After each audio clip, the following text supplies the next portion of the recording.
Fala, turma, sejam muito bem-vindos ao Checkmate de hoje.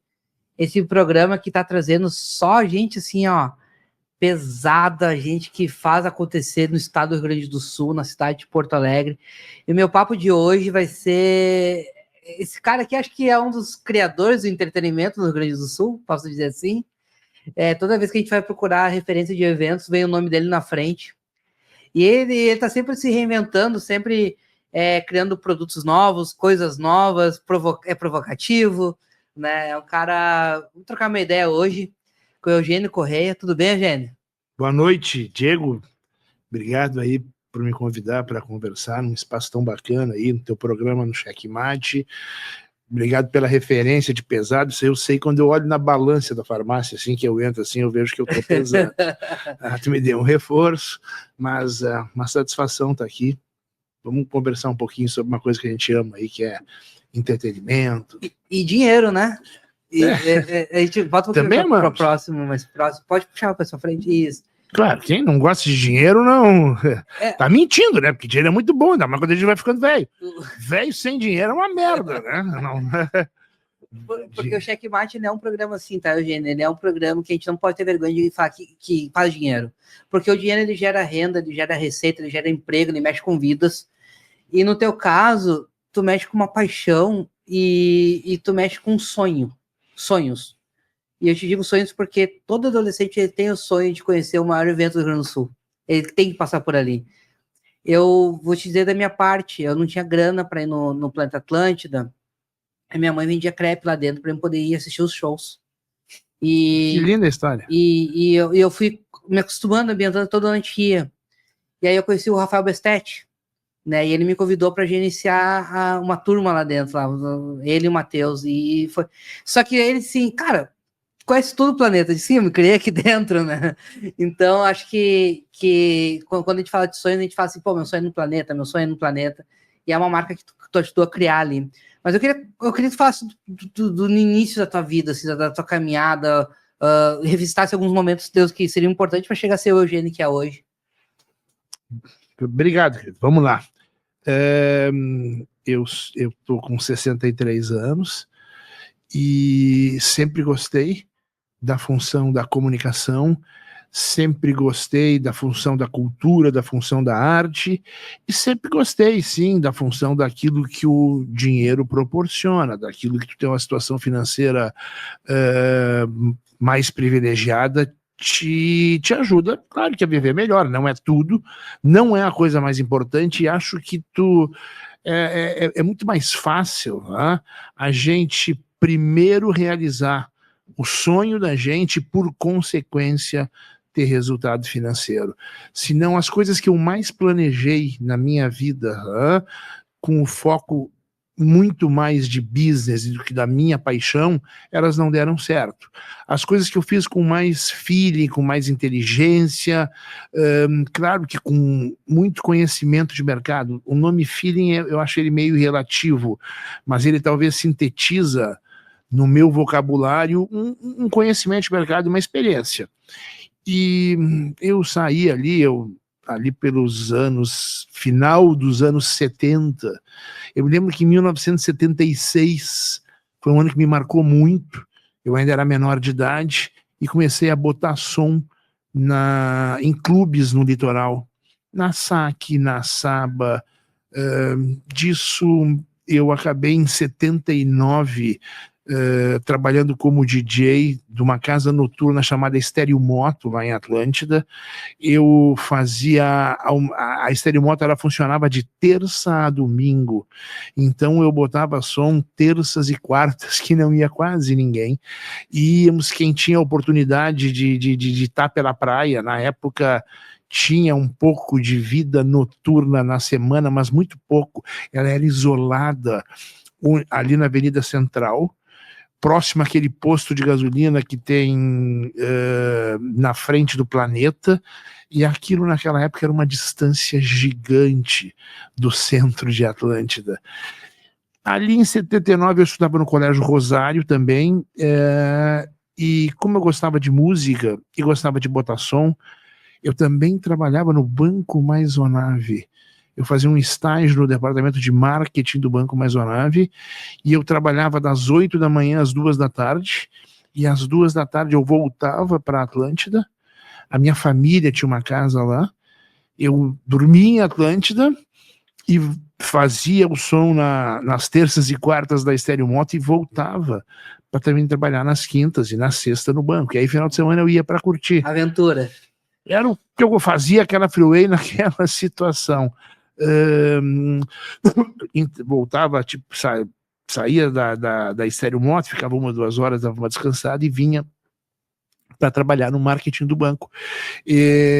Então comecei a gostar muito das duas coisas ali da época da Estéreo Monte, das festinhas nos clubes de Rainha do Mar, de Capão da Canoa e de Atlântida, de Xangri-Lá. Eu acabei indo trabalhar na Rádio Cultura Pop, uma rádio que tinha aqui em Porto Alegre, final dos anos 70, ali por 78, talvez, alguma coisa assim, tinha o arquivo dos discos. Eu fui trabalhar no arquivo dos discos, eu recebia das gravadoras as novidades dos artistas que saíam, que tinha o perfil, era uma rádio jovem, tinha uns 3, 4 comunicadores, era muito voltado para o rock and roll, tinha o programa do Ricardo Barão, que é um dos que eu mais me lembro, tinha o programa do Cunha Júnior, e eu entregava para eles, eu cuidava do arquivo de músicas da rádio. Foi acredito que uns 6 meses, e aí os donos da rádio era a família do Gabellini, que também tinha a Rádio Itaí aqui em Porto Alegre, e na cultura ele era associado com a família Yushino, e eles venderam para a Rádio Cidade, para o Sistema Jornal do Brasil, que estava dominando vários mercados nacionais, principalmente Rio e São Paulo, com um sistema de rádios que era locutor-operador, em cartuchos. Tinha o locutor e operador, entrava no ar às 6 da manhã, ia até às 2. A madrugada entre 2 e 6 não tinha, a rádio ficava fora do ar. Depois, na sexta e no sábado, começou a ter um programa especial também nesse horário. Mas daí, na época, que o Jornal do Brasil comprou das famílias proprietárias da cultura, transformar em Rádio Cidade, deixou de fazer sentido ter o departamento de música e o arquivo, porque os caras das gravadoras entregavam direto para os locutores, que eram locutor, operador, tirou o emprego de muita gente, dos operadores, e era locutor, operador, e eles eram responsáveis, escolhiam as músicas que iriam rodar. Começou as rádios Top 40, e o Antônio Carlos Niederauer, o NID, um radialista bem conhecido aqui no estado, era o coordenador da Rádio Cidade de Porto Alegre. Ele vinha com a lista das 40 mais tocadas, as Top 40 eram, então, cada locutor no seu horário tinha, se eu não me engano, que tocar 10, e o locutor do outro horário tocava também essas 10, e o resto era autonomia dos locutores dos horários, Aldo Fontela, Arlindo Sassi, que eu acho que o Arlindo, Arlindo é uma lenda. É uma lenda, ele tá hoje na Caiçara, não é? Caiçara, às vezes na Continental, eu acho que tá no grupo da Pampa lá, que tem uma história linda ali de rádio. E aí eu bailei, né? Perdi o meu emprego e quem assumiu o departamento comercial da rádio foi a sucursal do Jornal do Brasil. Tinha um cara muito legal chamado Miguel, que ele entendia muito de jornal, mas não entendia nada de rádio. Aí ele chamou um cara que tinha um conhecimento da Caiçara, o português Sérgio Morales, acho que não está mais com a gente, mas nesse plano, mas era um querido, e o Sérgio Morales olhou para mim e disse, cara, é um gordinho simpático aí, rapaz, tu não quer abraçar as vendas aqui? Então tenta aí, a gente faz um acordo comigo e tal, aí tu atende algumas agências de propaganda e atende clientes direto, tu vai ganhar 3% do que vier pela agência e 13% do que tu conseguir direto. Vou experimentar. Eu tinha 19 anos. Todo mundo foge das vendas, Eugênio. E tu correu para dentro. E eu corri, eu adoro vendas. Se me perguntar qual é o teu ofício, eu sou corretor de anúncios. Depois que eu comecei, né, então na Rádio Cidade, eu passei pelo SBT e acabei no Jornal Zero Hora, entrando no Grupo RBS ali, inícios dos anos 80, 82, 83. Por lá fiquei 7 anos, comecei como um contato daí da Zero Hora, e aí virei gerente comercial de cadernos e suplementos, e também de sucursais e representantes da Zero Hora. Eu tinha esse cargo, eu ficava com o caderno de variedades, eu ficava com o caderno Campo e Lavoura, Carros e Motos. A Zero Hora tinha uns 5 cadernos, tinha ZH, Super Quadrinhos. Dessa grossura, assim. No domingo era uma loucura. Não, era tinha a revista... Chegava no sábado de noite, né? Chegava no sábado à tardinha, tinha que chegar antes do Correio do Povo, ela que é o mercado, né? A gente sabe. Então as notícias do domingo eram muito difíceis, né? E não tinha internet, então era viável tu entregar notícias um dia antes, cara. Imagina hoje, até o rádio, que era o grande inimigo, que dava notícias às vezes como na hora, né? Na hora, furo, e a Zero Hora não tinha o que fazer, mas aí era para te aprofundar mais nos conteúdos. O jornal de domingo era um jornal que era voltado para te aprofundar mais nos conteúdos. Na condição essa de gerente comercial da Zero Hora, eu me lembro que eu tive um episódio, eu ganhei um prêmio de vendedor do ano da DVB, e o diretor comercial da Zero Hora foi assumir um outro cargo em Buenos Aires para o Grupo RBS, uma superintendência de Mercosul, né? E aí ficou vago o cargo de diretor comercial da Zero Hora. E o mercado começou a dizer que quem ia ser promovido seria eu, para ser o diretor comercial do jornal. Eu tinha 26 anos. E aí eu comecei a me sentir o diretor comercial do jornal. Não precisa nem ser, só sentir já tava... Já comecei a me sentir, só estou esperando a oficialização, e essa oficialização não veio, mas eu sempre tive vontade de empreender. E eu criei uma relação com o caderno de variedades, com quem anunciava o show business na época, e quem fazia acontecer. Eu só queria fazer uma pausa. Você falou que foi DJ, então o DJ Claudinho que nos deixou. Esse era meu irmão. Teu irmãozão. Irmão, conheci ele nesse período dos clubes da praia. Sim, porque ele O Bira Machado, que era um cunhado dele,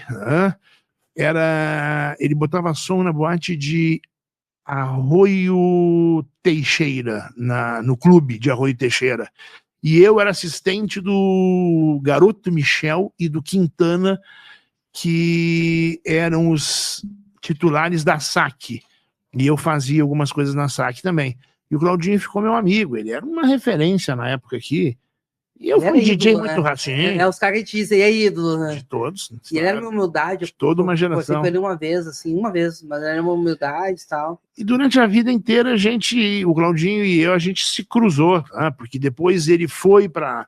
Eu não estava mais na Rádio Cidade. Eu já estava na RBS, ele foi para a Rádio Cidade, depois ele veio para Atlântida na RBS, aí depois que eu saí, quando a gente criou o Planeta, ele participava, eram reuniões assim, surreal, espetacular. Ele chegava sempre atrasado, o Renato Tiroski, que era o chefe dele, era o diretor das rádios na RBS, sempre reclamava, mas não tinha o que fazer, ele entrava, dava 2, 3 e resolvia. Palpite, todo mundo se mijava de rir, e bola que sete, sim, acompanhei.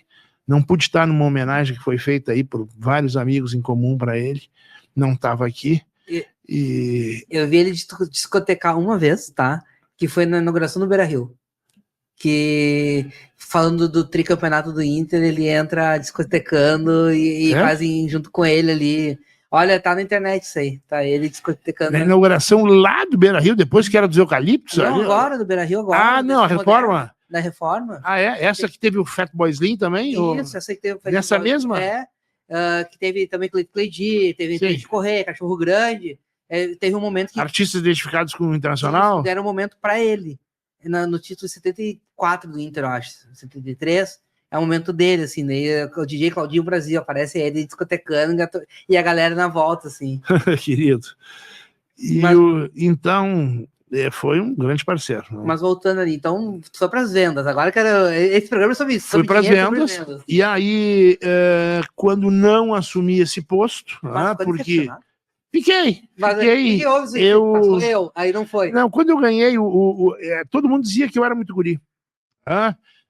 e o superintendente do jornal, o vice-presidente de jornais da RBS, Marcos de Voschi, na época, depois ele me chamou e disse: Eugênio, acho que ele não está preparado, acho que ele é muito novo, eu preciso de um diretor comercial que seja um cara que pegue o telefone e ligue para um secretário de Estado, que era uma função... mais de moral. O cara com mais bagagem. De fato, ele estava completamente certo. Quem estava deixando o cargo era o Bolívar Madruga Duarte, um cara que foi uma lenda aí na publicidade do Rio Grande do Sul. Estava indo assumir o escritório de Mercosul. O Espiridião Cury, que é um cara que me ensinou muita coisa da minha vida, uma das grandes referências, estava assumindo como diretor comercial no Jornal da RBS de Santa Catarina. E aí era eu e mais 3 colegas, e eu era bem mais inquieto. Os meus colegas eram mais passivos nas vendas naquela época. Tinha, assim, eu como contato atendi grandes contas, que era a JH Santos, Incosul, Renner, e eu sempre buscava aumentar tecnicamente. Eu fazia muita venda técnica e eu gostava realmente de aumentar o faturamento da Zero Hora, que era um produto muito fácil de vender. É Coca-Cola, né? Muito. Ele era muito comprado. Então, quando me botaram na posição de gerenciar esses cadernos, suplementos, eu comecei a ir em cima de clientes que eram de televisão, indústria, que não eram costumeiramente anunciantes de jornal. E o segundo caderno era a turma do showbiz que anunciava. Então eu tinha uma relação muito próxima com Dodi Sicão, DC7, com o Geraldo Lopes na Opus. E ainda tinha mais... O Opinião ainda não existia.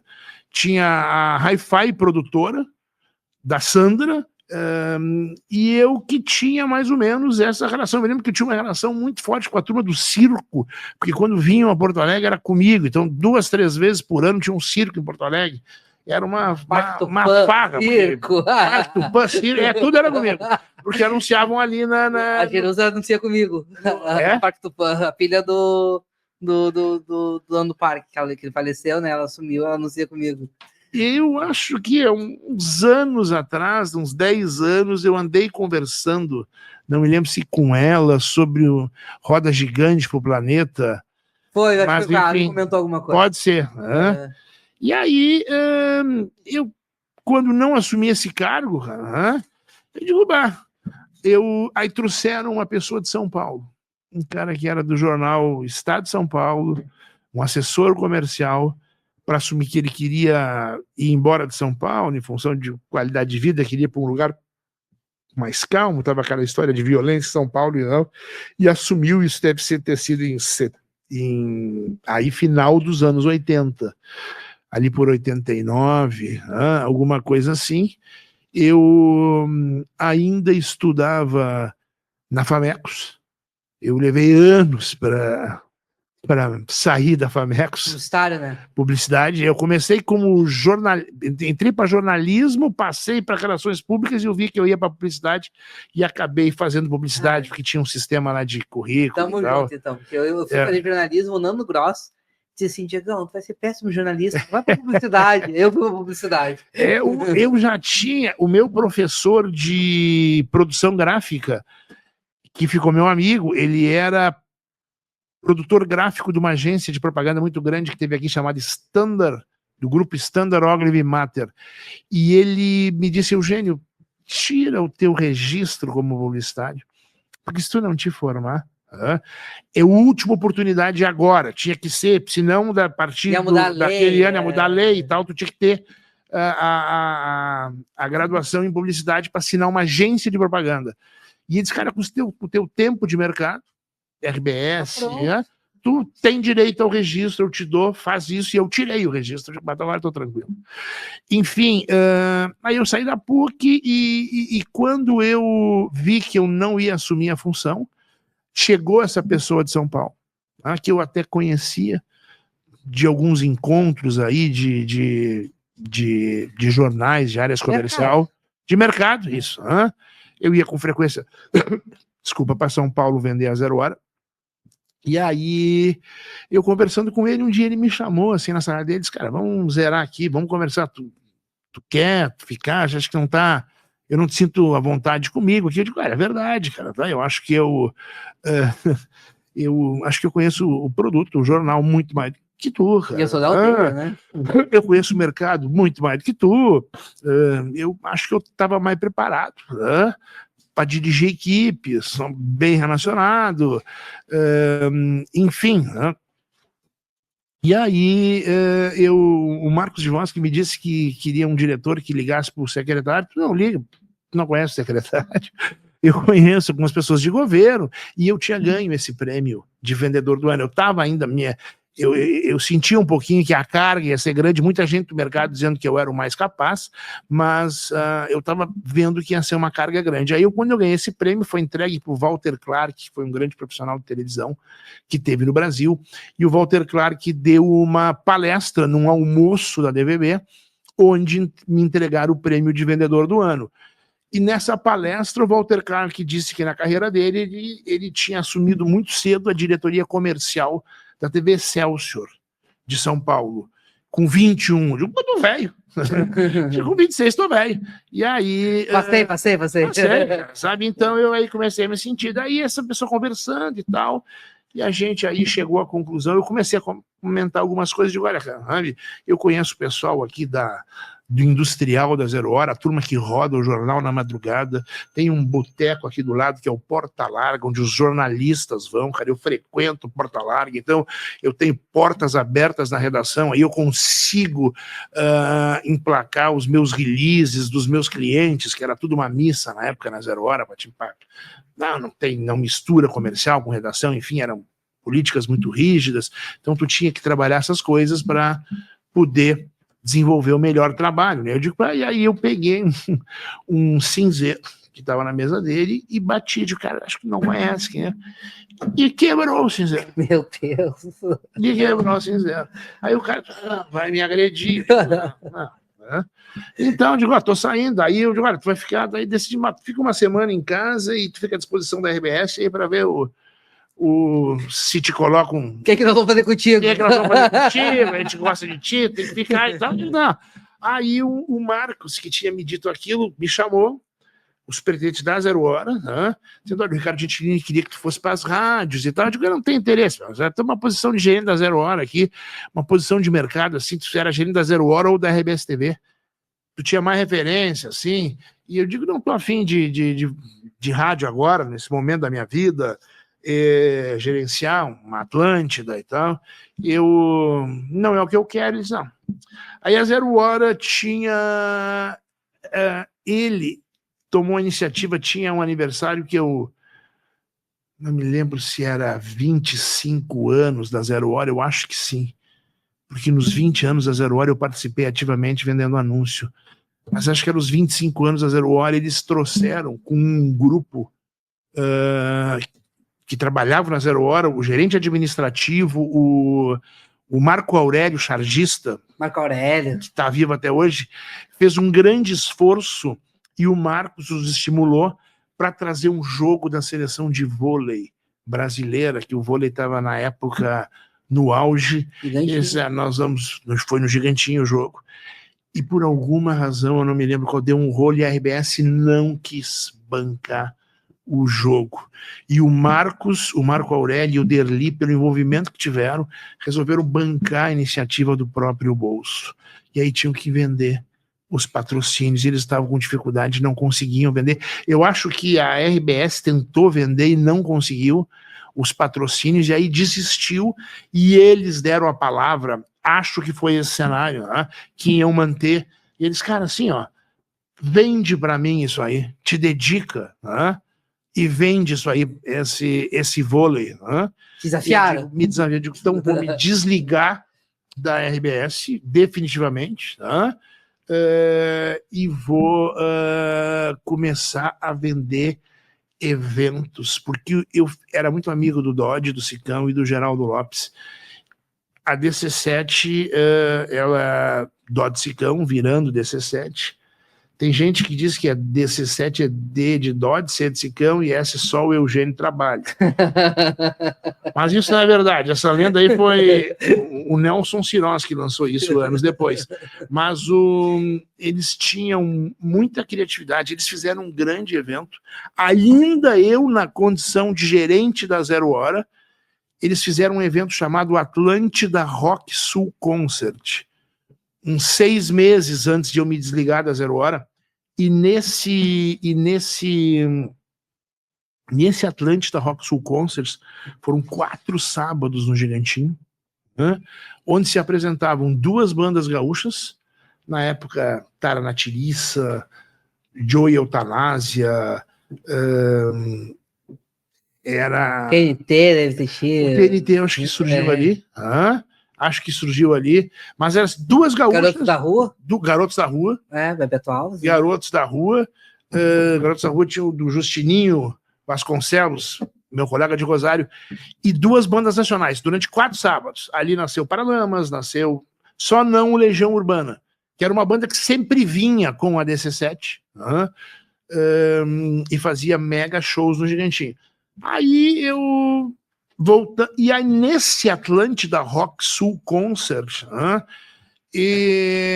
foi feito um acordo entre o Sicão e acho que era o Claro Gilberto, que era o gerente de projetos especiais da RBS. Claro Gilberto, aí, e foi um negócio multimídia, e aí veio uma parte da mídia para mim, 40% veio para a Zero Hora, porque eu reivindiquei junto a eles. Eu digo, olha, vocês claro, destinar 40% para Zero Hora, 40% para a RBS TV, 20% para a Rádio Atlântida, e a Rádio Atlântida tinha um nome.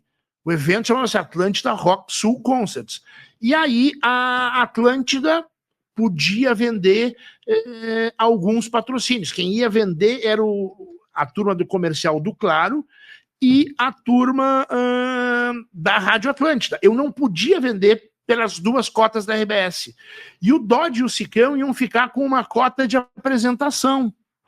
Mas eu não me coçava assim, eu queria vender, eu não posso. Aí chegava picando nos clientes assim, tem esse produto e tal, e aí vou vender, pô. A Tênis Faster beliscou ser a patrocinadora âncora. Tênis Faster era uma divisão da Grendene que estava lançando esse produto. E o superintendente era meu amigo, a gerente de marketing também e tal. Eu digo, você tem que entrar nisso, né? E fui, e aí venderam as cotas Atlânticas de Sicão. Vai lá na Faster, vou marcar. Tu vai, eu só não posso ir para mim, mas deixei mastigado desses 7. O Sicão fechou com o Fernando Leibauer, era o superintendente na época. Ele era da família, casado com uma da família Grendene, e ele dirigia a fábrica. Estão 6 meses antes de eu me desligar e vender o vôlei. E aí, no vôlei, eu arrebentei, botei a Olímpicos, botei Unificado. Só que aí, depois que eu engatilhei isso, eu falei com um amigo meu, que era o gerente comercial da RBS TV, e eu digo, cara, sai. Eu me desliguei, sai e vamos montar uma empresa de representação de negócios de mídia e de comunicação como um todo. Vamos vender evento. Vamos pegar algumas coisas da mídia convencional. Com a Cante que já tem. Com a relação que a gente tem. Aí pegamos uns jornais do interior, pegamos rádios do Brasil inteiro, peguei a Rádio Jovem Pan, que tinha só em São Paulo. Peguei a rede de Antena 1, tinha o dono, né? Tinha a MFM, vendia muito a AM também, naquela época. Aí peguei a TV Record, que a TV Record, na época, era metade da família de uns primos do Tutinha, da família Carvalho, metade do Grupo Silvio Santos. Silvio Santos é toda metade. Metade, que assim, tinha TV no Rio e São Paulo, tinha uma programação em Rio e São Paulo à tarde de desenhos, que ninguém se dava conta que estourava de audiência, e o preço era desse tamanho contra as outras redes. Eu vendia muito para cliente no segmento de calçado infantil e tal. Aí tínhamos isso, mas a nossa especialidade seria em serviços de out of media, assim, né, de novas mídias, então aí vender muito evento. Como é que surge a ideia do...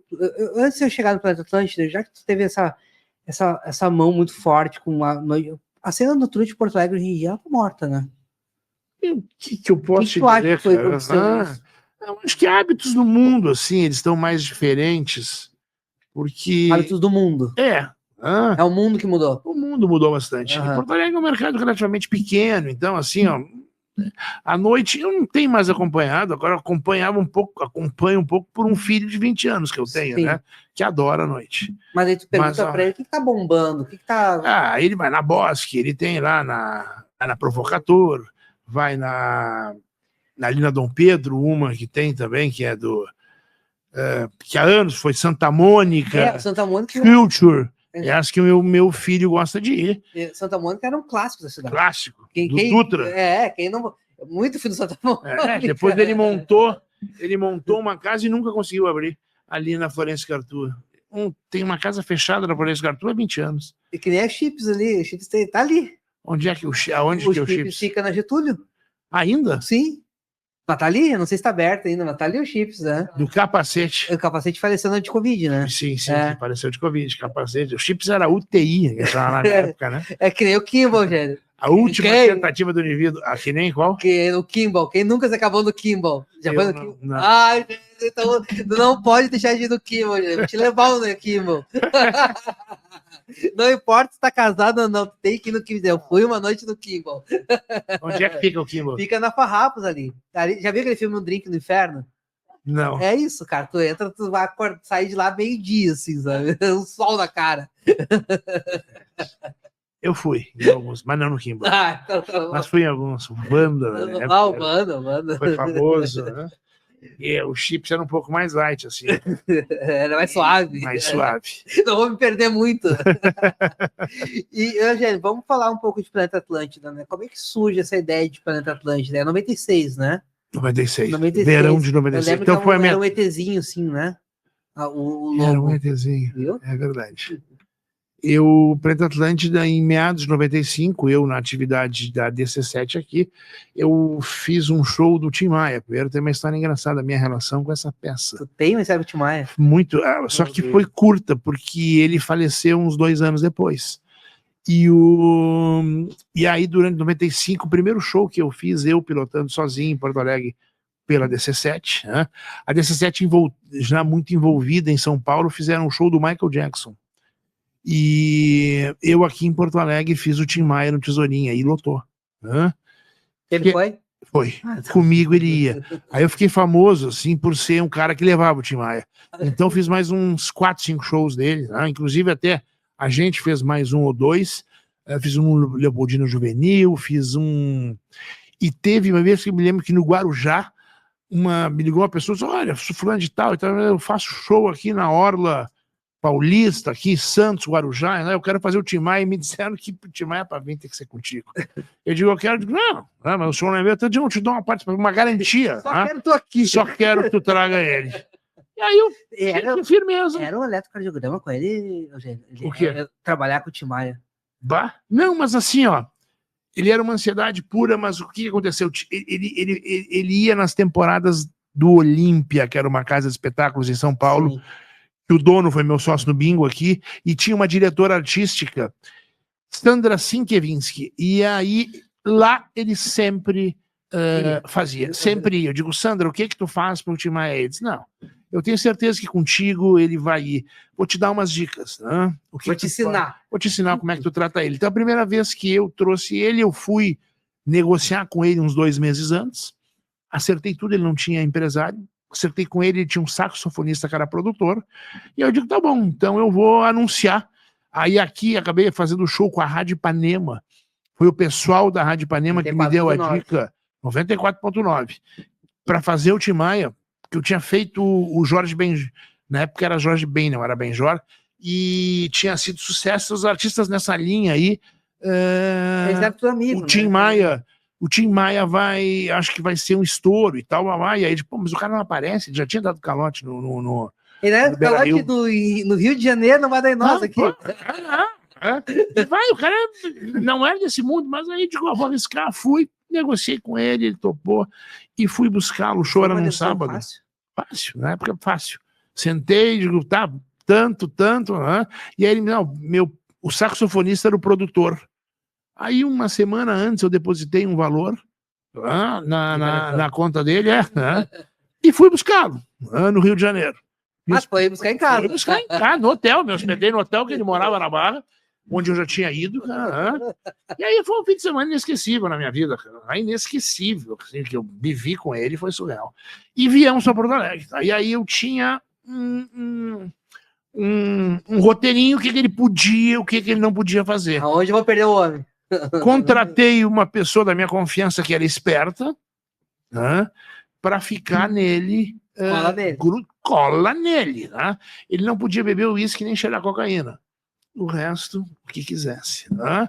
E aí eu digo, olha, tu cola nele. Quando estamos chegando para o avião, assim, daí a banda Vitória Régia lá tinha dado um problema com o baterista, ele contratou um outro baterista para substituir. O cara que eles conheciam, já devia ensaiar com ele. Tá? E aí ele muito nervoso que o tal do baterista não chegava no avião. E nós, para pegar o voo para Porto Alegre, uma sexta-feira de manhã. E aí, dali um pouco, na última chegou o baterista, ele deu uma tranquilidade, tá? E o cara tava trazendo um uísque para ele. Ai. Eu digo, cara, tu não vai beber. E se eu não beber, eu não embarco. Negociou demais. Eu digo, vamos, toma uma aí. O gelo, botaram, pegou, só deu uma sala atrasado, correndo para entrar, não deixaram ele entrar bebendo. Né? Aí entramos e sentamos no voo para vir, aí ele se preparou, que ele achou que ia beber, e o voo, uma turbulência do cacete. E eu olhava para ele. Não vai. Nós morremos aqui, uma turbulência o tempo inteiro e não pôde beber. Venci essa etapa, chegou em Porto Alegre. 50%. Chegou em Porto Alegre. E aí, o show foi muito engraçado, tudo, e aconteceu o show. Aí eu tinha um grande amigo, que era o Renato Sirotsky, que era o diretor-geral das rádios da RBS, e o Renato viu e disse, Eugênio, tu tá na DC7 agora? Assim, cara, eu vi aqui, a DC7 é a produtora que mais fez coisas com a Rede Atlântida. Nós estamos fazendo 20 anos. Né? Então, quero dar uma oportunidade. E tu é meu grande amigo, o Renato era meu amigo de fora do meio, amigo de infância. Renato Sirotsky. Renato Sirotsky, faleceu, pai do Gustavo. O Gustavo, né? O Gustavo é meu amigo, viu? Bem meu amigo Gustavo. O Gustavo. O Renato me deixou uma parte da herança, foi o Gustavo. E aí eu mantenho, a gente, né, eu tenho uma ligação muito forte com o Gustavo. Cara, muito do bem, troca ideia com ele direto. Sim, eu também. E a gente, né, faz questão de tê-lo no planeta, e ele, fora o que ele está muito bem profissionalmente, e nos preenche hoje a parte artística do planeta com bastante maestria. Mas o Renato foi o cara que nos entregou o Planeta Atlântida, assim. Então, mas a ideia era, era Planeta Atlântida? Não, a ideia foi muito louca. A ideia foi o seguinte, quando ele me chamou, cara, me cria uma ideia. Para quem foi contigo mais, não espero mais nada, gente. Eu vou me virar por mim. Aí eu, né, DC7 São Paulo, vamos criar e tal, e a DC7 São Paulo a 1000, cara, né? Eu digo, vou criar aqui, peguei uma equipe aqui de produção minha e criei um evento que ele começava, evento de 20 anos da Rádio Atlântida, não tinha nome ainda, ele começava na Guarita, em Torres, com o show do Milton Nascimento no Réveillon, dia 31 de dezembro daquele ano, de 95 para 96. Aí durante o verão, entre o Réveillon e o Carnaval, a gente teria uma série de atividades no litoral norte do Rio Grande do Sul, entre Cidreira e Torres. Né? E aí, então, primeiro final de semana tinha um show da Fernanda Abreu aqui, não sei o que. Aí tinha um DJ, ninguém trazia ainda, nem o Ibiza. E a gente trouxe 2 DJs internacionais, Liro Luiz Vega e Júnior Vasquez. O Júnior Vasquez tinha... vou contar uma do Claudinho, espetacular. Aí o Júnior Vasquez ficou famoso porque ele tinha matado a Madonna, muito antes do Jesus. Aí peitinho é estufado, né? Aí a fama dele, ele produziu um disco da Madonna e matou a Madonna.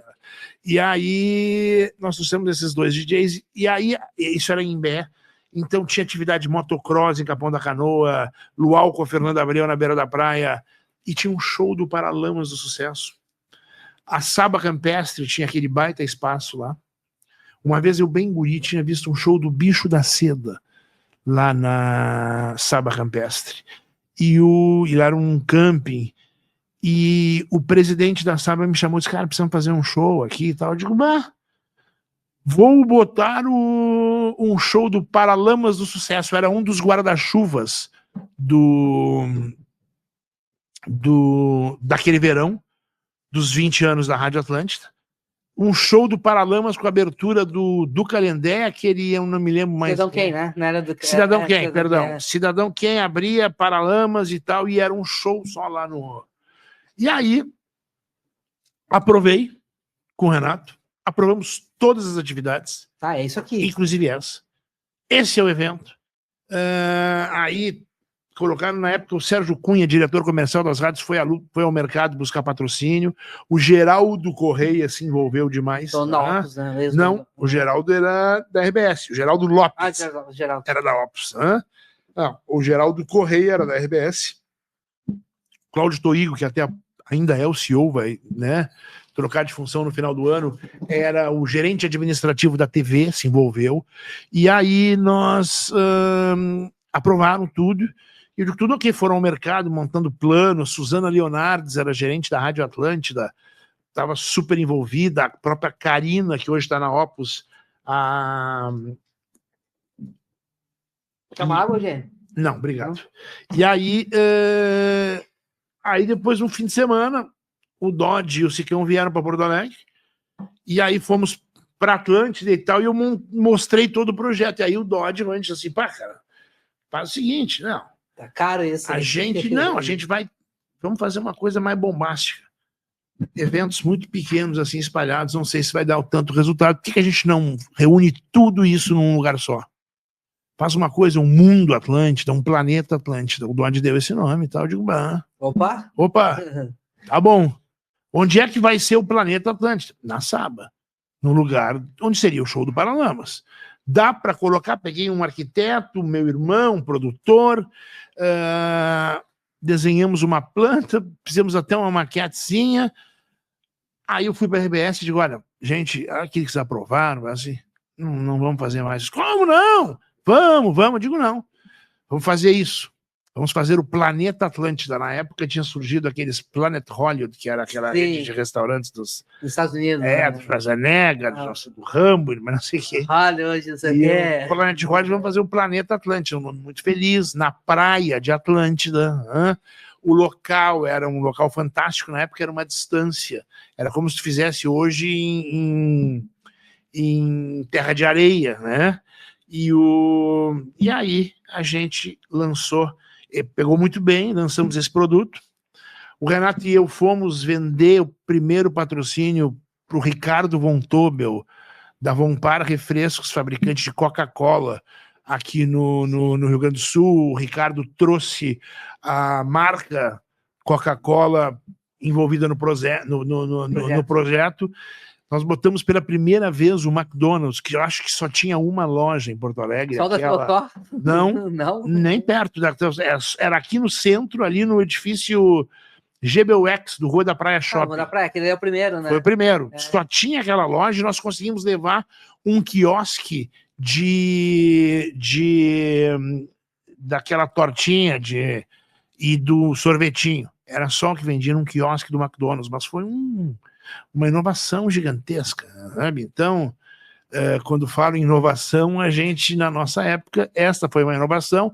Aí depois eu participei naquele Planeta em 96, desde a confecção do pipoqueiro até a Rita Lee. Sabe? Eu dei pitaco em todos os contratos, né? Absolutamente, me dediquei bastante, né? Saiu, fizemos. A Renner estava com vocês desde o início? Entrou em 98. Primeiro ano foi a Gangue, ainda do empresário Silvio Siebenberg. Era Coca-Cola. Era bem jovem, né? Era bem jovem. Aí a Renner abocanhou 2 anos depois, já em 98, ano que teve o Tim Maia, ano que se consolidou o Jota Quest aqui. O Jota Quest tinha feito durante 97 1 ou 2 shows no Opinião, tinha sido um grande sucesso, mas ainda era uma banda pequena. E aí a gente levou, deu uma dimensão. Skank, não? Skank Skank também. tocou no Já estava, mas talvez, não sei se Skank, Rapa, Charlie Brown, foram artistas que tocaram muito. Tô trabalhando na mesma noite com o Charlie Brown e com o Tim Maia, pode ser, não? Porque daí eu vou te dizer que olha, teu coração ele vai até os 100 anos, viu? O Chorão era bem ligado ao Renato Cirossi, que é o pai do Gustavo. Eram amigos, então cada um tinha o seu feudo de maluco. Né? cada um cuidava um pouco de cada um. Um pouco. Eu depois me aproximei, que era uma outra história, do Zeca Pagodinho, que acabou ficando meu amigo, mas era um outro tipo de viagem. O Tim era muito ansioso, o Zeca, ansiedade negativa, né? Um cara que... E aí a gente consolidou o Planeta, fazendo 30 anos agora no próximo verão, né, de cada vez ficar maior, cada vez mais sucesso. Já não me envolvo nem perto. Agora no Planeta eu só dou palpite. Agora você dá palpite. E às vezes nem me escutam. E falo que no meu tempo não era assim. No meu tempo não era assim. Eu queria falar que todo grande projeto ele tem um desafio e ele tem um momento que dá uma queda, tá? Tu tava lá no tempo da Kiss? Tava. Porque claro, trocaram a data. Trocamos a data. E aí é o momento de queda, né? Foi difícil. Né? Mas... Tu quer falar um pouco disso? Posso falar, sem problema. Aconteceu. A Kiss foi num 27 de janeiro e eu nunca vou me esquecer, porque é o dia do aniversário do meu irmão. E o Planeta era um final de semana depois. Eu só queria contextualizar o pessoal, né? Porque a Kiss Mas foi ontem, mas pra gente... Já tem quantos anos? Acho que Kiss tem 12 anos, pode ser? Pode ser uns 12, 13 anos, né? Já é uma geração. Oi? 13 anos. A Priscila tá aqui, tua assistente daqui, né? Já promovi ela, tua assistente. A Kiss, você estava completa, pronto. Tem dois momentos do Planeta. Tem porque como eu participei de alguns, é o ônibus do Brasil de Pelotas, que capota, e é um momento também que vocês... pega todo mundo desprevenido aquele final de semana. O Darley tava nesse ônibus, né? O Darley, o Dari Hellman, tava uma turma. E a Kiss, porque vocês resolvem dizer assim, não tem Planeta. E ali, não tem, vai trocar a data, acabou. Que tu contasse um pouco disso. A gente, no momento que aconteceu, ficamos perplexos, né? E aí fomos tomar a decisão na segunda-feira. Porque... No sábado aqui, né? No sábado foi aqui, teve todo domingo. O Flávio Steiner estava no navio do Roberto Cláudio. O Flávio Steiner era um executivo da RBS. E tinha naquele mesmo final de semana da Kiss, era o final de semana do navio do Roberto. E o navio do Roberto, eles começavam na sexta e ia até a terça, quarta na semana. E o Flávio voltou do navio do Roberto, com o Sicão, por telefone. A gente tomou a decisão daí na segunda-feira de adiar, não tinha menor clima, era o governo Tarso Genro aqui, né? E o Tarso decretou luto oficial por uma semana. A gente se sentiu assim, né? Fazer uma festa no meio desse... de vocês, né? Tudo, era um luto mundial, cara, sabe? Foi surreal o que aconteceu, um luto mundial. Não dava para carregar esse fardo.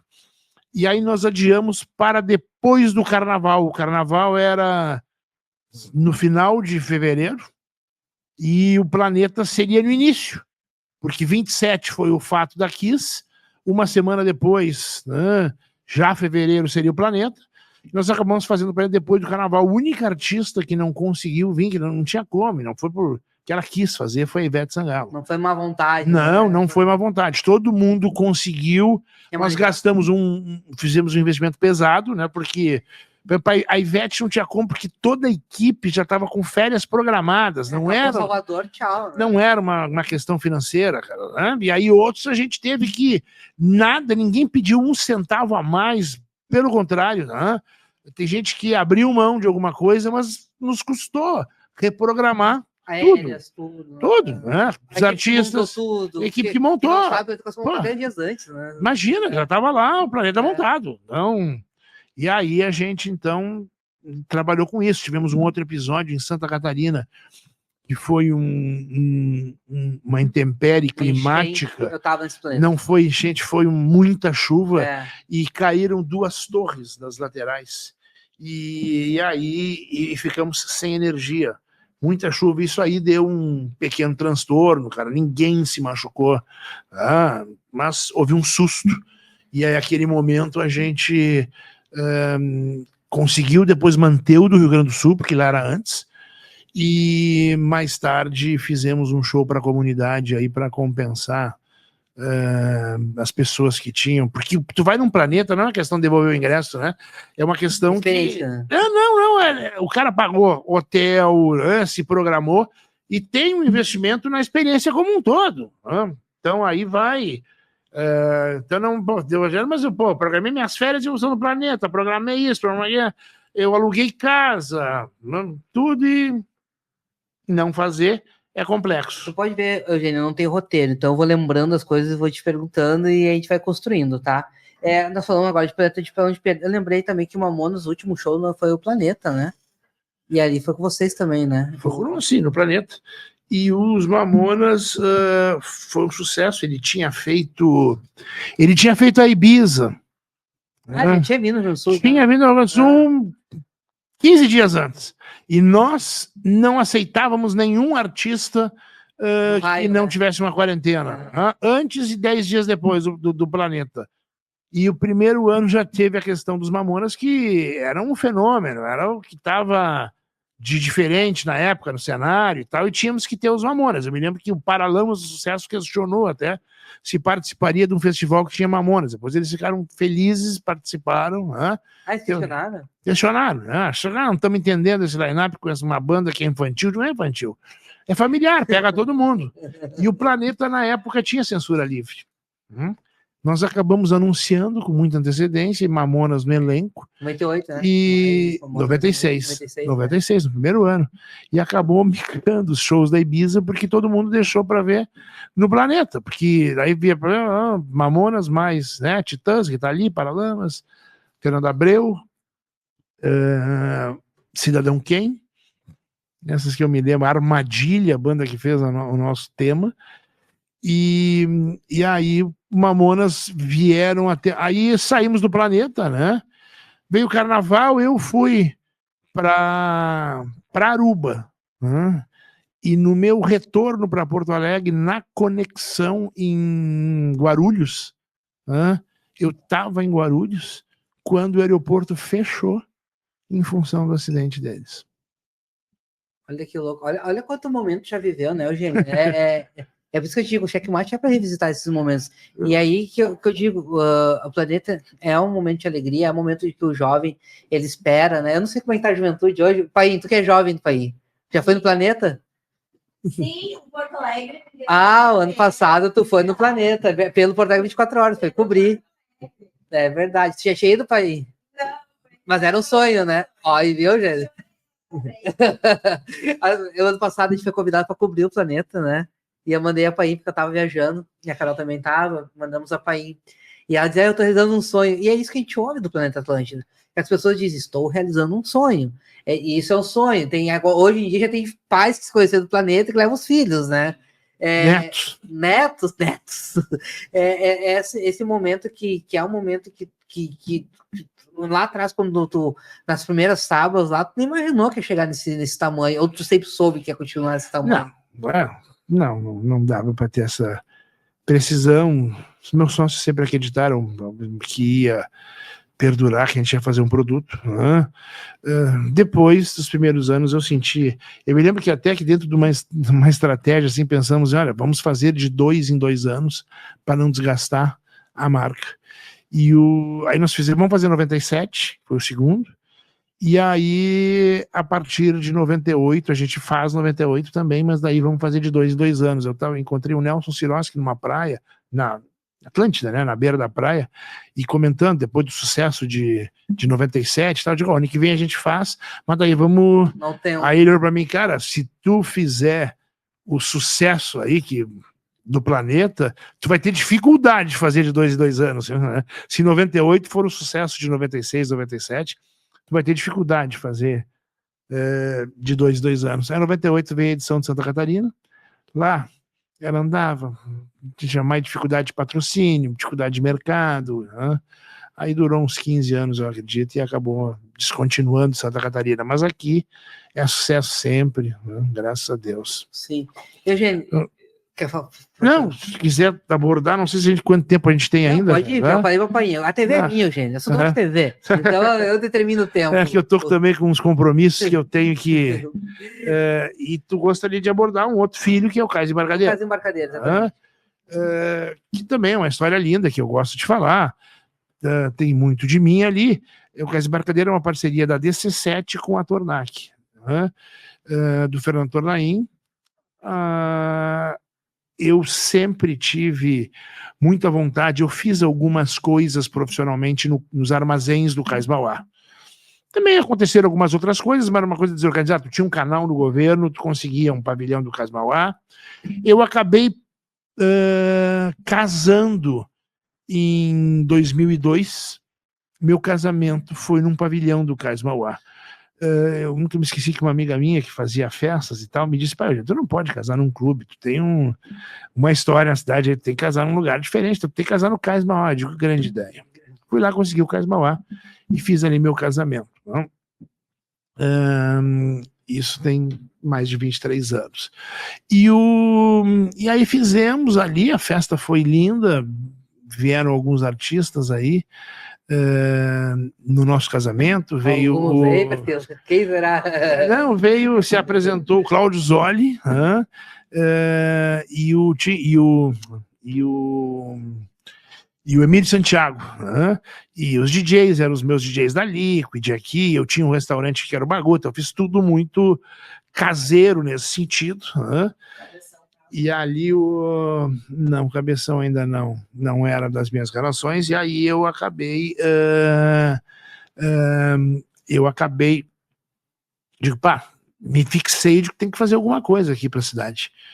Esse espaço não pode ficar morto.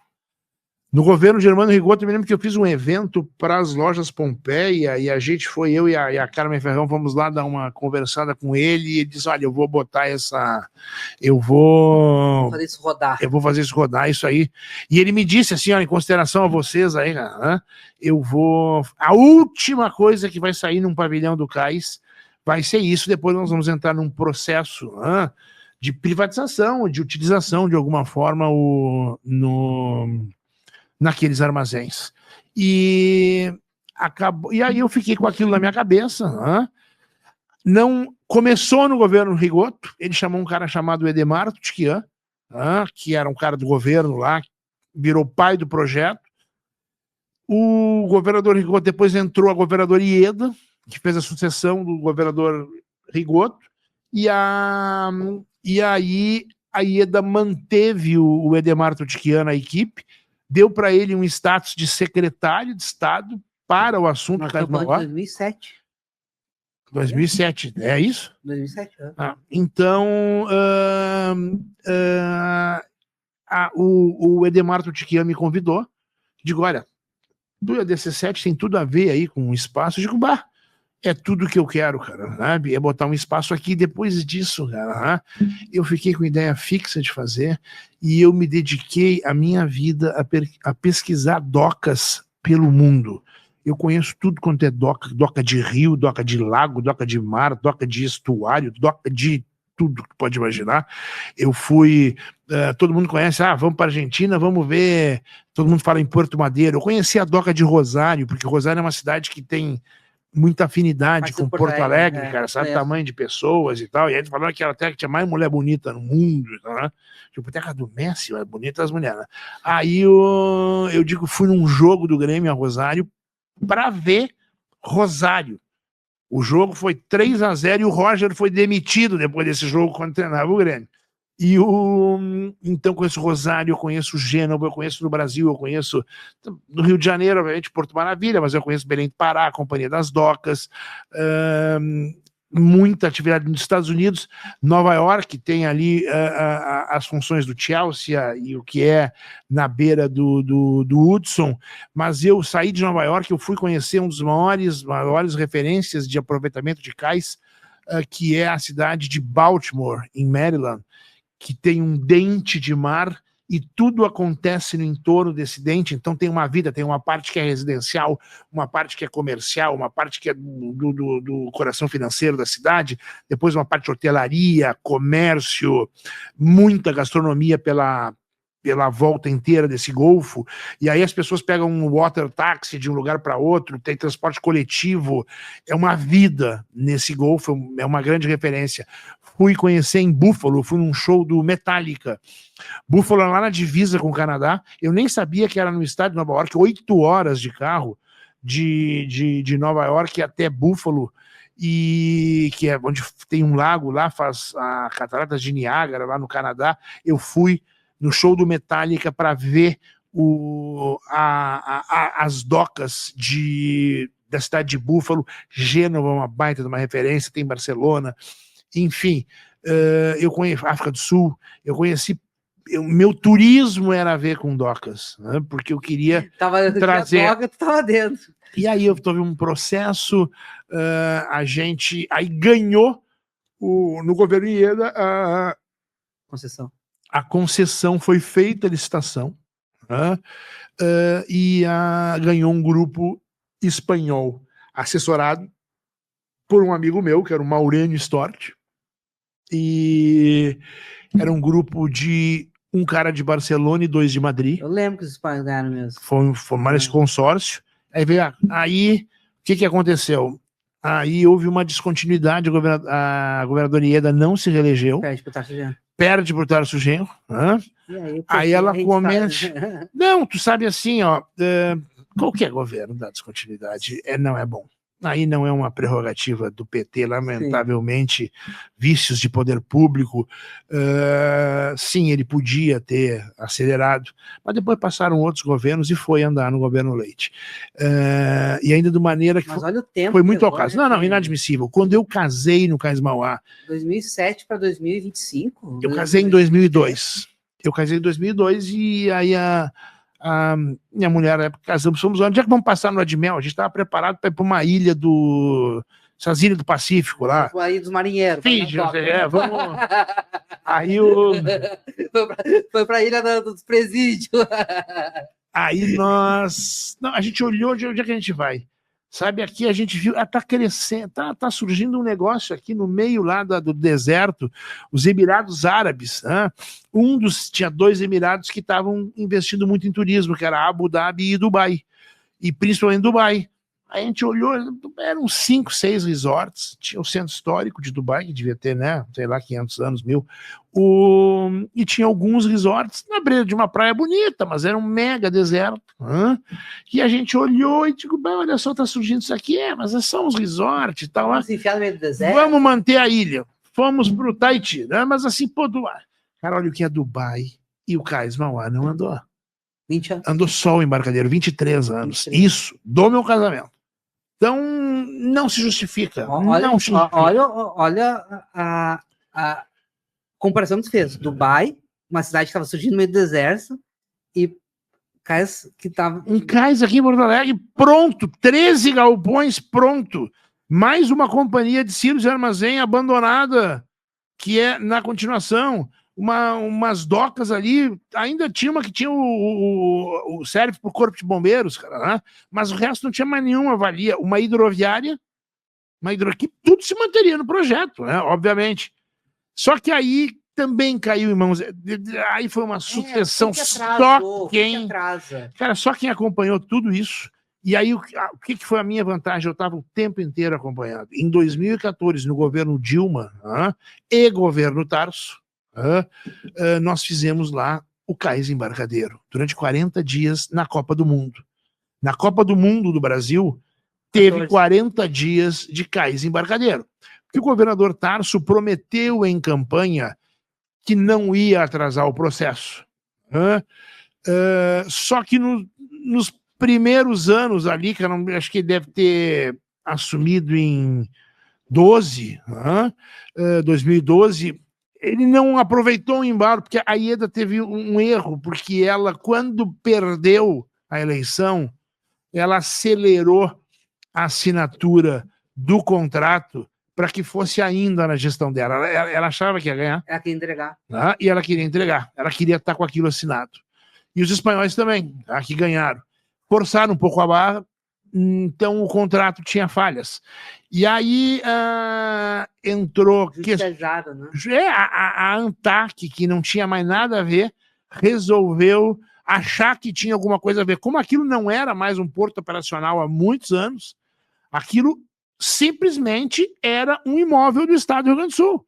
Não era mais nada, um imóvel tombado, mas não era mais porto operacional há muitos anos. O porto é ali onde é até hoje. Mais adiante, mais pro lado da linha do Grêmio, né? Antes da ponte. E aí a ANTAC se meteu, perdeu tempo, mas em 2014 o governador Tarso diz, olha, eu prometi que ia entregar alguma coisa na Copa do Mundo, então eu quero fazer. Aí nos chamaram, aí eu tava lá sempre na volta.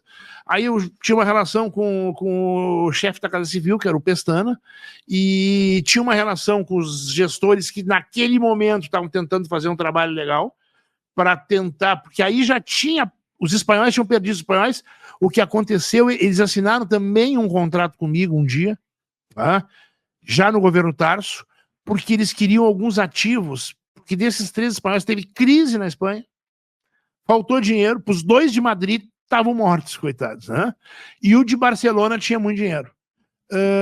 Os 2 de Madrid, que era o único ativo que eles tinham, eles queriam vender, para fazer algum dinheiro.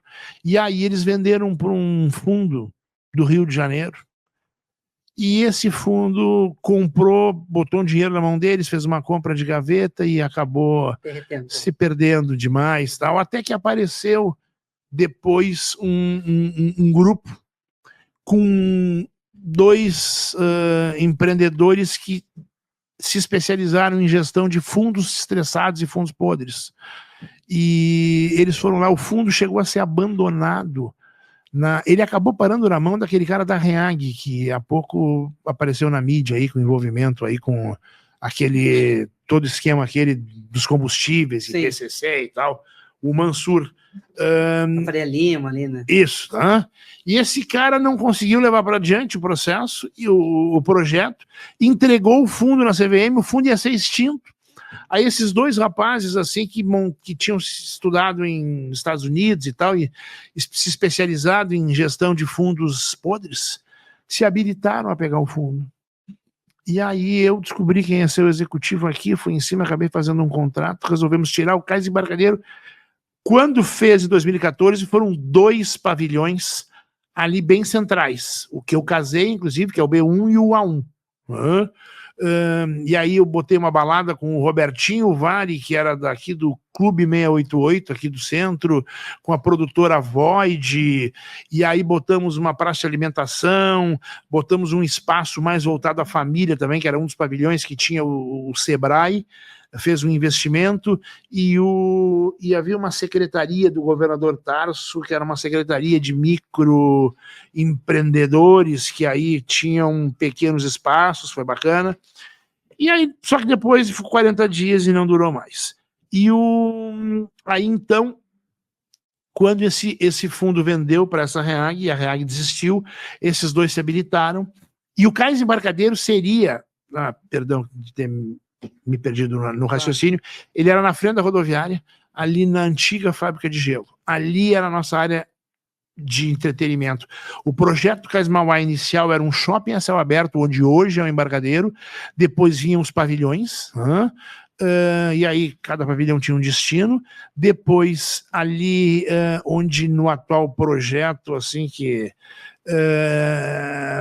a gente não sabe o estágio, seriam algumas edificações, e onde era a antiga fábrica de gelo, que era tombada, seria a área de entretenimento. Ali seria o Cais Embarcadero. Antes de ser Cais Embarcadero, foi Heineken Station. Eu vendi um patrocínio para Heineken. Ia ser todo vendi um naming right, era um troço inédito, ia ser todo verde, né? E aí, enfim, não saiu. Aí nós viemos com o Cais Embarcadero, e tiramos dali o Cais Embarcadero, e esse grupo nos propôs, cara, levem lá para onde ia ser o shopping, não tem mais sentido ser um open mall agora, sim. Shopping é um troço que tá não sabemos se está com dias contados ou não, então, mas não tinha mais sentido. Vamos fazer uma central de entretenimento, com muita gastronomia, obviamente, né? E entretenimento, e tem algumas coisas algumas coisas de loja, mais para retorno para patrocinador, né? Tanto é que nós não temos, a única loja que temos lá é a Pompeia, porque é patrocinador do projeto. E aí a gente topou, fechamos com ele, colocamos um recurso, e o governador Eduardo Leite viu o projeto e peitou, disse que esse projeto aqui não vai sair, eu quero romper. E aí ele rompeu, foi ousado. Aí, quando ele rompeu, ele se deu conta que já tinha evoluído o assunto do Cais Embarcadero, era com empresas muito idôneas daqui de Porto Alegre, que ele conhecia, Tornac, DC7, então que ele achava que aquilo poderia servir como um modelo de, primeiro, entregar alguma coisa para a sociedade que reivindicava alguma coisa ali naquela orla, com um armazém, com uma doca. Só progresso, né? Isso que veio depois. Então, mas reivindicava a sociedade ali, não a orla 1 que já tinha, né? Um espaço ali. E segundo, também poderia servir como uma espécie de showroom, uma maquete do projeto como um todo, para tentar viabilizar o restante dos armazéns. E aí ele... acabamos encontrando um termo jurídico que nos permitia nos instalar ali por um curto período de tempo, que era inicialmente 5 anos, só nós, com a nossa experiência de evento, que para nós é que nem um circo, né? A gente chega lá, vamos fazer os nossos shows, arrecadamos o que for possível e vamos embora. E foi assim que a gente encarou o modelo. E trouxemos para o Estado um modelo de negócio que parava em pé num período de um ano, não imaginávamos de pandemia, depois enchente, tudo isso. E aí, lá nos instalamos e foi esse sucesso aí que a cidade tem acompanhado aí nos últimos anos. Para nós chegar agora, para finalizar, a enchente foi tudo por água abaixo, né? Tudo por água abaixo. E aí, a gente reconstruiu. Aí tivemos um apoio da Ambev forte, da Coca-Cola forte, né? Os nossos lojistas todos... Porque o Embarcadero sempre deu resultado, assim, né? Não é uma coisa que deixa ninguém... a gente ainda ganha menos do que a gente merecia das nossas responsabilidades, mas ele dá resultado para todos os lojistas, todos quiseram voltar, né? E ele voltou mais forte. Pois é, porque hoje ele é um ponto de referência da cidade, né? O Caua tá ali, né? Você nos convidou, a gente fez uma parceria muito forte com o Caua, o 20/9 tá ali, o Isod tá ali ainda, né? Tá ali ainda. A Chili Beans tá ali, são grandes marcas que tu vê que elas virou uma casa para eles, né? Tu deve ter fila de gente querendo empreender ali. Mais ou menos, mas tem sim, eu não tenho mais espaço. Hoje para mim... Domingo virou o ponto da cidade, porque é seguro, ambiente tranquilo. Sem dúvida. Pode frequentar. E o que a pessoa está preocupada hoje? Com segurança. Claro. Para levar a família, para levar a turma toda, né? No domingo da Expo Inter aí nós tivemos um fluxo de 42 mil pessoas. E para encerrar... Um acampamento Farroupilha, Expo Inter, e a gente teve esse fluxo. O Salt Summit, ele é mais ou menos o que tu imaginou para o Embarcadero? Ele é muito maior, até assim, eu acreditei, porque todo mundo estava acreditando, pouca gente, todo mundo não, desculpa, algumas pessoas da minha confiança estavam acreditando.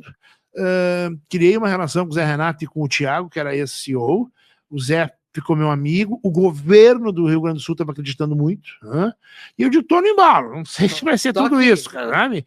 Mas vamos fazer, e nós vamos apoiar.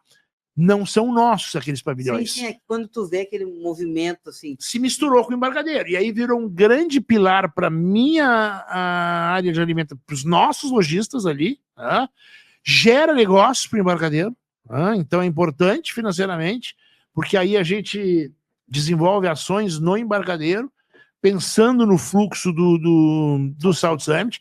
O Salt Summit se provou bom para toda a cidade.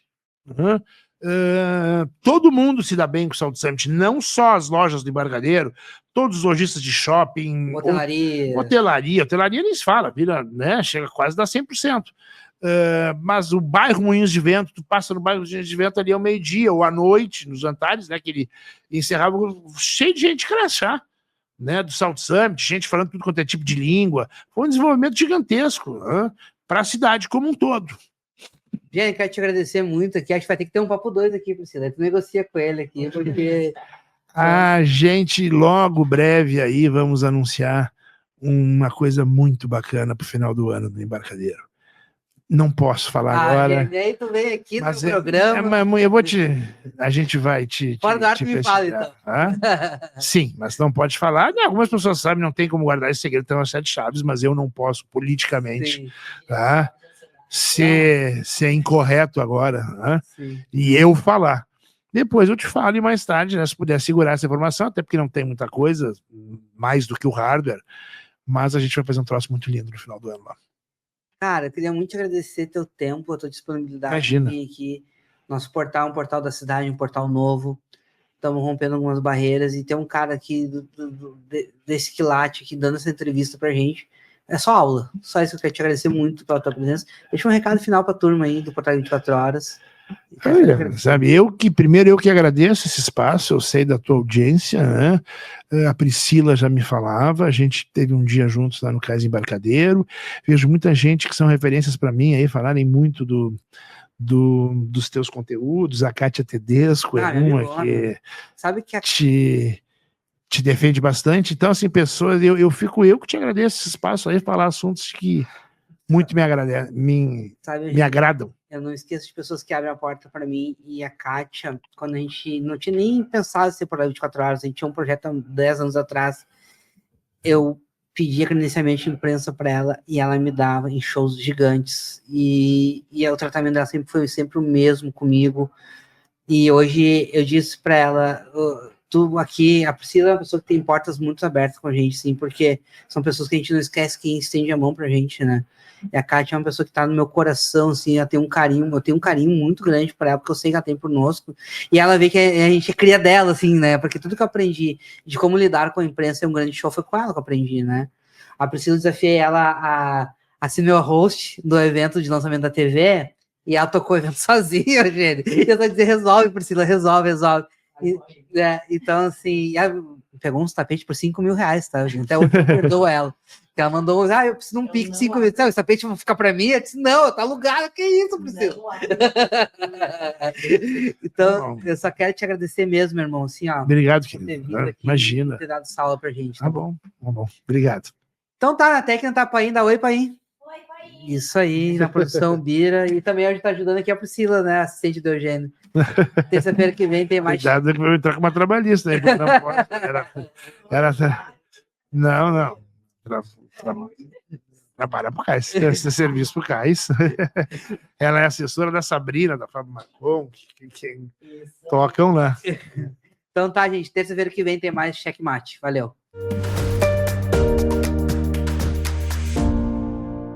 Política sem maquiagem. Perguntas que ninguém faz. Respostas que você quer ouvir. No Raio X, eu, Diego Garcia, converso com os principais nomes da política e da economia do Rio Grande do Sul e do Brasil. Temas polêmicos, perguntas firmes, entrevistas sem filtro, aonde a verdade aparece. Programa Raio X, de segunda a sexta-feira, ao meio-dia, no Porto Alegre 24 Horas TV.